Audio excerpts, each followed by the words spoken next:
Recentemente eu vi um anúncio do Dungeons and Dragons Online que saiu o módulo The Isle of Dread, né, para o Dungeons and Dragons Online. Para quem não sabe, esse módulo ele foi lançado em 1981. E esse módulo lançado em 81 pelo Tom Moldvay e David Cook pro Dungeons and Dragons BX, né, de 81, ele vinha na caixa Expert.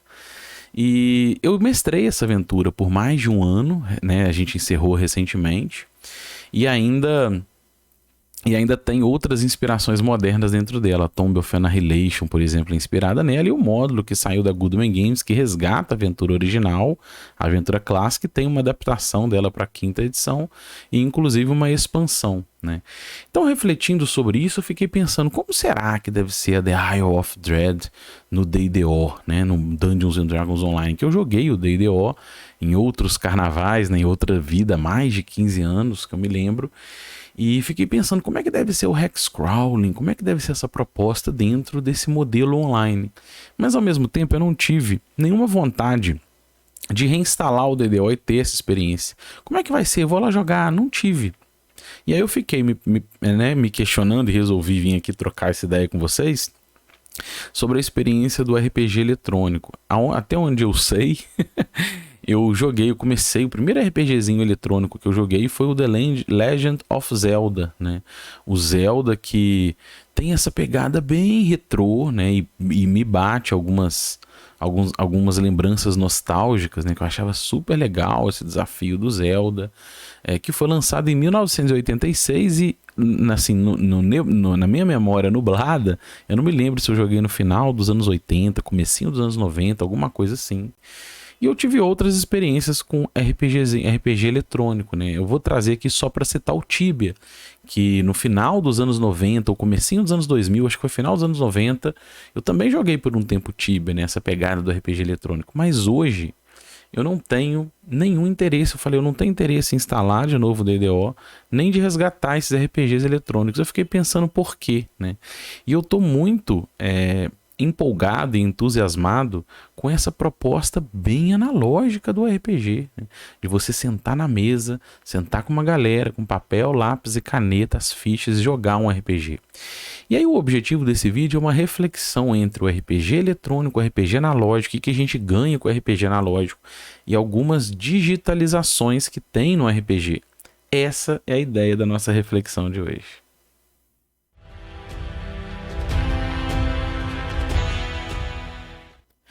Salve aventureira, salve aventureiro, bom dia. Eu sou o Kiral e hoje eu peguei aqui esse tablet ou esse celular para colocar na tela para resgatar uma coisa que me deu um clique, né?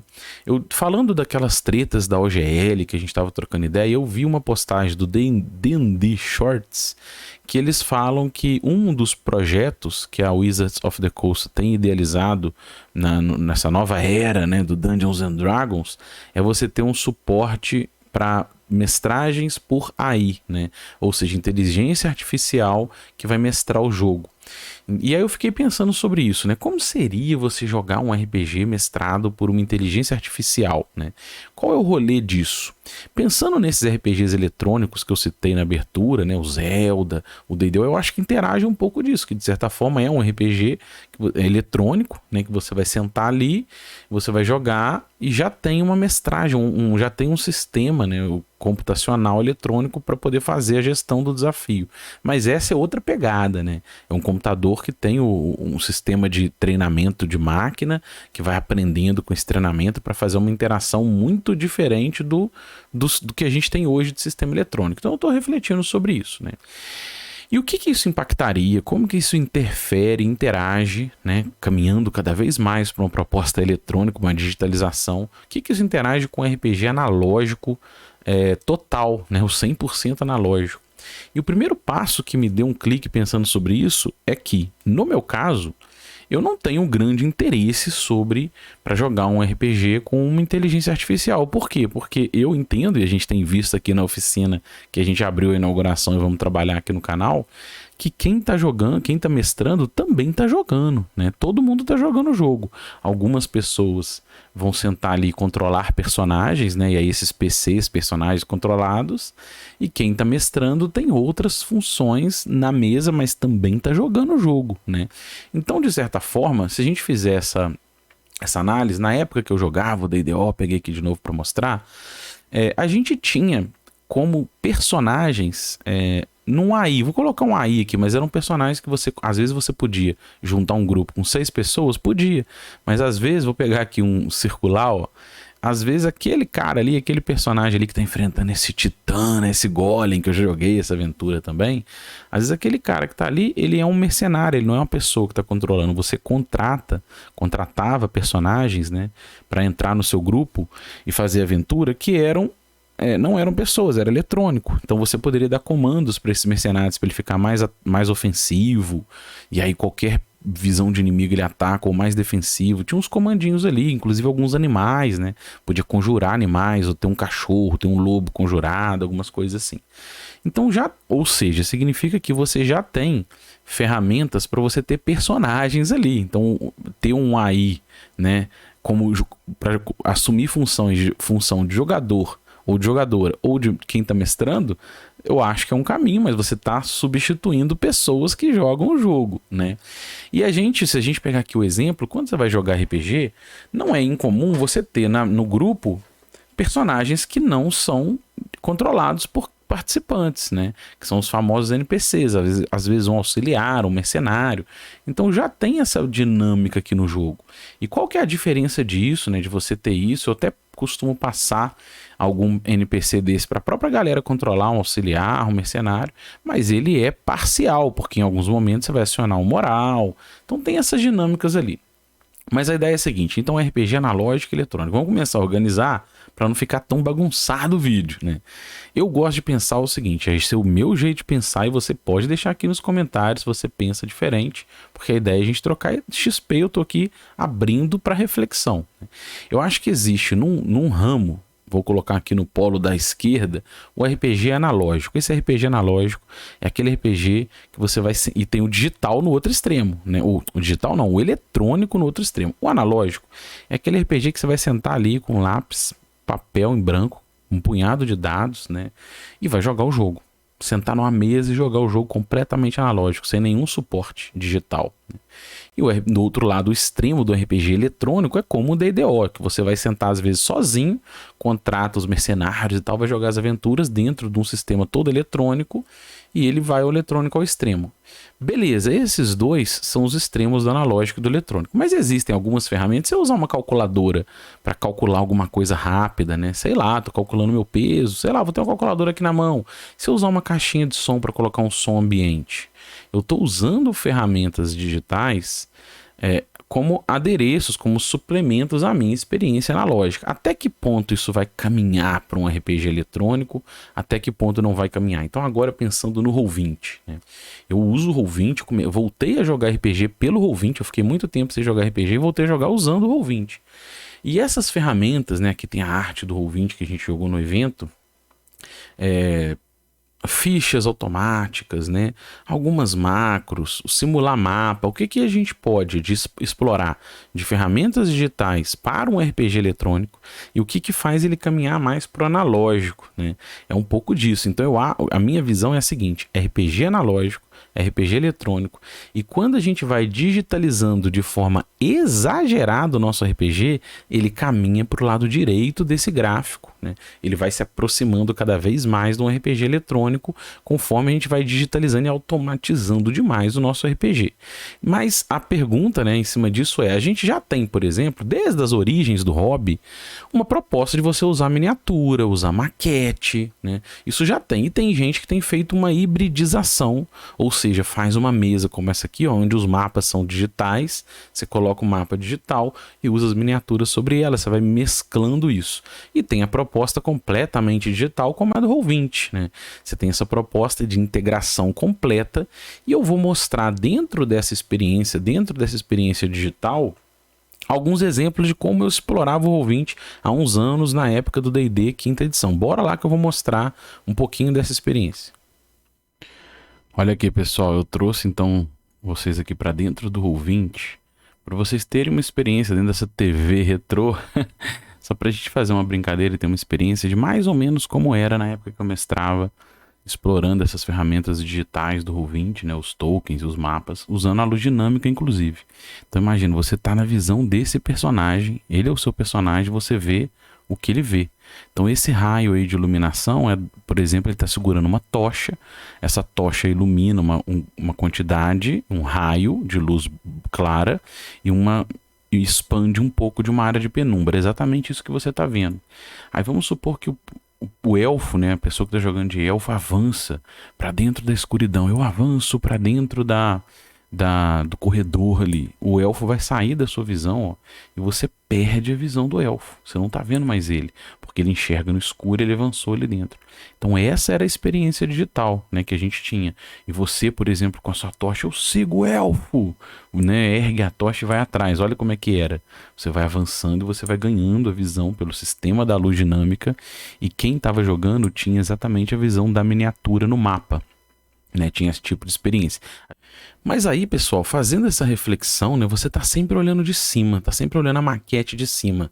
E aqui eu trouxe uma arte de uma pessoa com a lanterna, porque eu não achei uma arte de maneira dessa com uma tocha, pensando o seguinte, mas uma das viagens que eu tenho tido recentemente é a gente tentar explorar na primeira pessoa, né? Nessa projeção ficcional, você tentar se imaginar, o exercício imaginativo dessa brincadeira de você se imaginar ali, né? Não olhando de cima, não olhando de um token.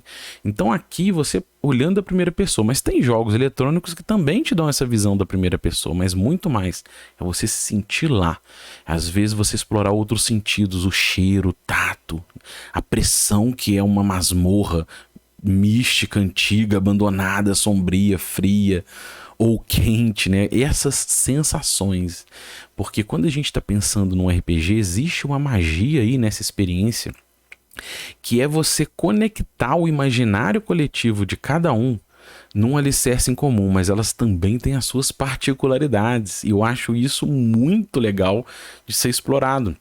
Então, se alguém descreve ali uma criatura gosmenta, com tentáculos saindo da boca, usando uma roupa, uma capa escura, né? Uma cabeça uma cabeça gelecosa, meia exótica, né? Grande, com olhos finos. Talvez você imagine exatamente essa cena, essa criatura, né? Talvez você imagine um Mind Flayer, mas eu nem tô brincando com a ideia de dar um nome. Você descreve a criatura que você está vendo, tem menos dedos, 4 dedos só na mão, e às vezes você imagina assim, mas a pessoa que está do seu lado pode imaginar uma outra coisa. Olha lá, de repente ele imagina bem mais caricaturado, preto e branco, sei lá, né, a pele cinza, não falei nem da pele, e de repente alguém imagina que a pele dele é amarela, mas aí aquele cetro que está na mão dele, a pessoa imagina outra coisa.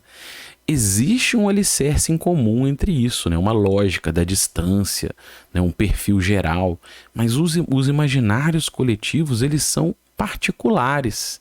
Então, quando você tá, isso vale para tudo. Se você está explorando os corredores antigos de uma grande mina de Moria, ter essa experiência das sensações, né? Se conectar nesse imaginário. Algumas pessoas vão imaginar as pedras de um jeito, as pedras claras, a outra escura, e você ir, cada um construindo o seu imaginário, mas ele suportado em cima de um alicerce, de uma conexão, em que vai todo mundo ter esse imaginário coletivo com alguns parâmetros que unidos, né, que conectados trazem essa experiência junta. Então eu acho que existem algumas digitalizações que são importantes, né? Não é toda digitalização que é ruim. A ideia também do vídeo é essa. Eu penso, por exemplo, a ideia de você poder se conectar e jogar online. Eu acho isso super válido. A gente viu na pandemia o quanto isso foi importante. Na minha mesa, na época que eu jogava, mestrava, quinta edição, na minha mesa tinha um amigo que estava morando nos Estados Unidos. E ele jogou com a gente online por mais de ano. Então tem essas vantagens você conectar, né? Você pode jogar hoje do seu celular, abrir o chat ali no Discord. Então essa facilidade, às vezes você mora em grandes cidades, tem que pegar metrô, a facilidade de juntar pessoas é sensacional. Então tem várias digitalizações que são muito legais, né? E a gente tem que valorizar, eu acho super válido. Até hoje, na altura da gravação desse vídeo, desde que estourou a pandemia, eu não joguei RPG presencial, só online, né? Então tem muito disso pra gente trocar ideia. O que eu penso é, o RPG analógico, se a gente resgatar aquele gráfico do RPG analógico e eletrônico entre os extremos, existem ali pontos de digitalização que ficam nesse universo. Até que ponto a digitalização exagerada vai caminhando para o eletrônico e até que ponto ela é saudável, ela ajuda a proposta analógica de um RPG. Esse é o que eu estou refletindo hoje, né? E que eu trouxe aqui para a gente trocar essa ideia. Porque o que eu quero, o meu objetivo, é a gente ter um RPG analógico, mas que usa suporte das digitalizações para facilitá-lo, mas que a experiência de um RPG analógico, é isso que eu quero na mesa, essa experiência que eu busco hoje, é o que eu quero amadurecer cada vez mais. Então aqui, por exemplo, essa arte que a gente resgata, eu montei ela dentro do Roll20, né? Foi a arte que a gente usou na mesa do evento e que a gente vai usar na nossa campanha, que vai começar agora. A ideia é a gente usar essas plataformas para simular e facilitar uma experiência de conexão de pessoas, mas trazendo a experiência de um RPG de mesa, né? É isso que eu quero, é essa experiência que eu tenho explorado atualmente. Então, dentro dessa brincadeira, né, do RPG analógico, existem algumas magias que eu vejo só no RPG analógico. E uma delas é esse imaginário coletivo, né? Como eu falo, quando a galera foi no porão do Arneson ter as primeiras experiências de Blackmoor, o que chamou a atenção deles não foram as maquetes, as miniaturas que ele montou, as fichas na mão, mas foi quando ele começou a descrever a fumaça dançando e cintilando a favor do vento. Então é esse imaginário que é fantástico, que é incrível, esse imaginário coletivo que faz, né, a gente se projetar dentro da fantasia e ter essas experiências de projeção ficcional.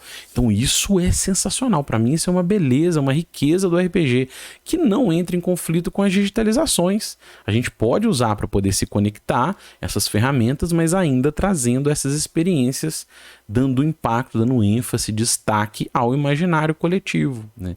Essa é a pegada, onde a gente vai explodir a mente, em que há conexões e às vezes aprender a se localizar, aprender a entender esse labirinto que eu tô navegando aqui na primeira pessoa, sentindo o cheiro, sentindo meu pé molhado e úmido, né? Essa brincadeira que eu tenho explorado cada vez mais e tentado amadurecer, trazendo aqui também as reflexões de como a gente pode fazer isso, né, e trocar ideias sobre isso. Mas existe um outro aprendizado que o RPG analógico e que a experiência muito mais artesanal nos traz, que às vezes a gente perde, é que a gente vai aprendendo a jogar o jogo. Às vezes chega uma pessoa novata ali, não sabe nem jogar, mas se você coloca para ela uma ficha toda automatizada, tudo calculado, ele só clica um botão, já sai a magia. A gente já jogou assim na quinta edição, você clicava um botão, saía magia, saía a salvaguarda da criatura, tudo pronto, dano, a pessoa nem sabia o que ela estava fazendo, né? Ela estava só apertando o botão. Então, em contraste a isso, eu vou dar um exemplo de uma arbitragem que a gente fez, que é o que eu tenho tentado amadurecer, que eu acho que fica muito legal. Você tem ali a ficha, por exemplo, da Cesara, né, que a Lili jogou na nossa mesa do evento com ela. E teve um momento em que ela estava de frente para um cubo gelatinoso, né? Eu nem falei cubo gelatinoso, aquela criatura translúcida, gelecosa, que dava para ver dentro. E já tinha rolado a treta, já tinha engolfado mas eu tô só acelerando aqui. E aí essa criatura começou a emitir um pseudópode, uma projeção na sua direção. O que você faz? Eu vou tentar saltar da plataforma, pulando lá embaixo. Lá embaixo é uma região da mina lagada, cheia de lama. Eu vou saltar da plataforma pulando na água. E aí? O pseudópode vai te acertar ou não? Como que a gente vai julgar isso? A gente pode definir por uma iniciativa. Então vamos rolar uma iniciativa. Se você ganhar a iniciativa, você saltou antes dessa projeção te ameaçar. Se você perder a iniciativa, eu vou te fazer um ataque da criatura. Então você vai assim também trocando ideia para chegar numa arbitragem transparente e uma arbitragem em consenso, né? Então eu acho isso super legal. Teve uma outra situação da Yasmina, né, da personagem que foi tocada e englobada pelo cubo, como é que a gente vai fazer para ver se ela tá paralisada? Então nisso, ó, olha, tá vendo aí nas suas salvaguardas, tem uma delas que é paralisia. E se você tirar igual ou superior a esse valor, você vai resistir a essa toxina dele que tá tocando no seu braço. O braço tá dentro da criatura, ela tá tentando, né? Ela tá tentando te engolfar. Você pode ficar paralisado ou não dessa toxina, dessa substância. Vamos avaliar se você vai ficar congelado ali, duro, travado, ou consegue puxar o braço e pular dentro d'água. Vamos fazer uma salvaguarda contra a paralisia. E aí você vai ensinando também, vai trocando ideia. Você, não, peraí, tem outra coisa aqui. Você vai junto chegar numa arbitragem transparente, consistente, né, e em consenso. Então essa experiência analógica traz muito isso. Quando você super digitaliza as coisas, na minha análise, em muitos casos, você não consegue passar essa experiência lúdica da coisa, como que tá funcionando o jogo, né? O jogo todo automatizado, rola os dados aqui, acontece tudo sozinho, clica no botão. Eu fico pensando sobre isso, também da experiência analógica, de você trazer transparência para o jogo e ir passando essa experiência desse jogar artesanal, né? É um pouco disso que a gente vem trazendo. Então, voltando, eu gosto sempre de trazer o exemplo do lobo. Você tá chacoalhando a tocha de fogo para cima de alguns lobos. Eles vão assustar ou não? Olha, eu vou fazer um teste de moral para avaliar se ele vai apavorar com esse fogo ou não. Então eu vou rolar aqui os 2d6.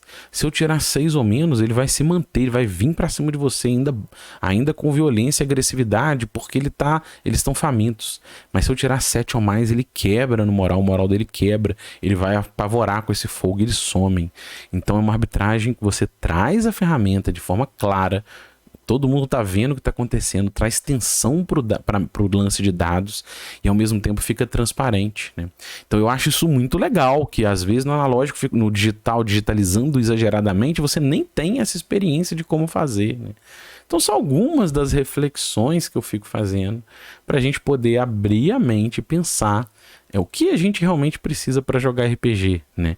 E eu hoje tenho explorado a ideia de usar ferramentas digitais fáceis para facilitar o meu jogo, para manter a acessibilidade e de forma que facilite a nossa vida e não complique. Por isso que eu abandonei, por exemplo, o Foundry, porque estava me dando dor de cabeça demais e não era isso que eu queria, né? É isso. Então, vida longa ao RPG artesanal. Se você gostou, se inscreva no canal, deixe um joinha, compartilhe esse vídeo e, acima de tudo, comente, porque o nosso grande objetivo é trocar XP. Um abraço e até o próximo vídeo.